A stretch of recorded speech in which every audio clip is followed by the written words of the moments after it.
Valmiki scam మీద BRS వాళ్ళకు చాలా ఉత్సుకత పెరుగుతున్నది. అది బీజేపీ వాళ్ళ భాష బీఆర్ఎస్ వాళ్ళు తెలంగాణలో మాట్లాడే పరిస్థితి వచ్చిందనేది మా యొక్క అభిప్రాయం. వాల్మీకి స్కామ్లో ఎలాంటి కంపెనీలు ఉన్నా, ఎలాంటి వ్యక్తులు ఉన్నా దాని మీద ఎంక్వైరీ చేసుకోవచ్చు.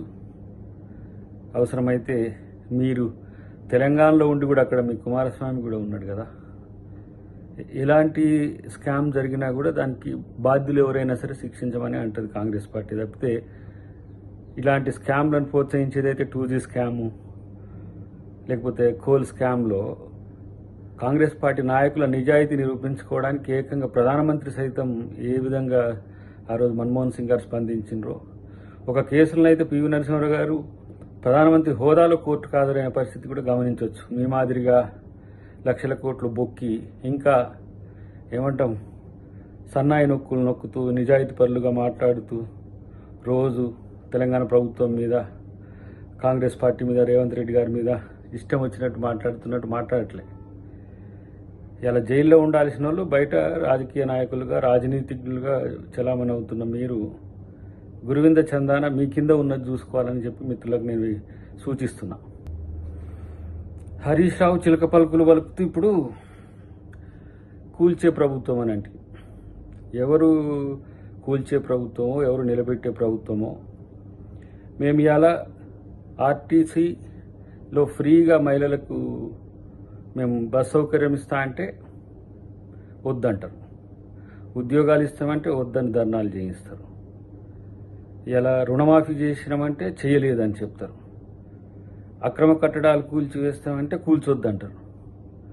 అంటే వీళ్ళు ఏ విధమైన రాజనీతిని అనుసరిస్తారో మనం చూడాల్సిన అవసరం ఉంది. రాఘనాథ్ గారి ఆఫీస్ కూలగొడతారా, లేకపోతే బుద్ధ భవన్ కూలగొడతారా, ఇంకా ఆ భవన్ కూలగొడతారా అని రెచ్చగొడుతున్న పరిస్థితి చూస్తున్నాం కదా. ఈరోజు సొంత వాళ్ళైనా సరే ఎవరి మీదనైనా ఎంక్వైరీ అనేది చేయమని చెప్పి ముఖ్యమంత్రి గారి నుంచి క్యాబినెట్ వరకు, అది పొంగులేటి గారైనా, అది రేవంత్ రెడ్డి గారైనా, లేదంటే ఇంకా మీరు ఆరోపిస్తున్న మహేందర్ రెడ్డి గారైనా ఎవరైనా సరే ముందుకొస్తున్న పరిస్థితి చూస్తున్నారు. ఇవాళ మీ ఆస్తులంతా కూడా అక్రమంగా సంపాదించుకొని మీ ఎక్కడ కూలుతాయని చెప్పి అక్రమార్కుల వెనుక ఉండడం, ప్రజలకు నష్టం జరిగితే నష్ట నివారణ చేసేది, ప్రత్యామ్నాయ ఏర్పాటు చేసేది తెలంగాణ ప్రభుత్వం యొక్క బాధ్యత. ఎలాగో మీకు బాధ్యత లేని వ్యక్తులు మీరు ఇష్టం వచ్చినట్టుగా ఊరికనే కారు కూతలు కూస్తున్నారు తప్పితే ఒక నిబద్ధత లేని పరిస్థితి ఇలా బీఆర్ఎస్కి వచ్చింది. కాబట్టి ఇలా మిమ్మల్ని ఎవరు పట్టించుకోరు. ఇవాళ రాజకీయంగా ఏం చెయ్యాలనో దిక్కు తోచని స్థితిలో మీరు, మీ పార్టీ ఇలా ఉన్నది. ఇంతవరకు కేసీఆర్కి ఏం చేయాలనో తెలుస్తలేదు, మీరు ఏం చేస్తే పార్టీ నిలబడుతుందో మీకు తెలుస్తలేదు. మీరు పెట్టుకున్న కొన్ని మీడియా సంస్థలో, మీరు నడిపిస్తున్న కొన్ని పత్రికలో రాసే వాటి మీద బతకాలని ఒక ఎత్తుగడుతూ ఉన్నారు. ఈరోజు కాంగ్రెస్ ప్రభుత్వం చేస్తున్న ప్రతి అంశం మీద ప్రజలు సునిశ్చితంగా గమనిస్తున్నారు. ఇలా మీరు వాల్మీకి స్కామ్ అని చెప్పి కర్ణాటక తీసుకొచ్చి తెలంగాణ మీద రుద్దాలని చూసినా, చెరువులో కట్టుకున్న వాళ్ళను కాపాడాలని చూసినా, గత 10 సంవత్సరాలుగా మీరు పెంచి పోషించిన ఎవరైతే